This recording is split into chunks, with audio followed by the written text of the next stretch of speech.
Hi guys, welcome to How to Library. Today I'm going to show you how to remove your playlist from your profile on Spotify.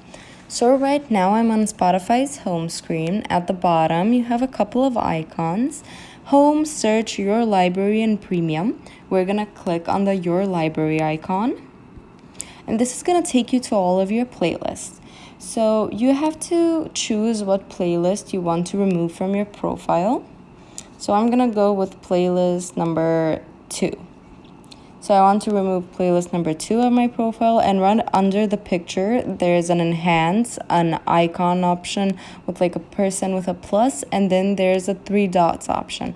We're going to click on the 3 dots, and you have a couple of choices here: add songs, edit, make private, remove from profile, delete playlist, share, invite collaborations.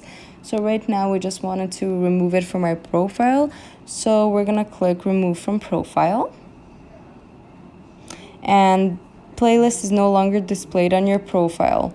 And that's how you do it. Thank you for watching. Do click the like button. This video helped you, and subscribe to our channel for more helpful videos. Bye guys.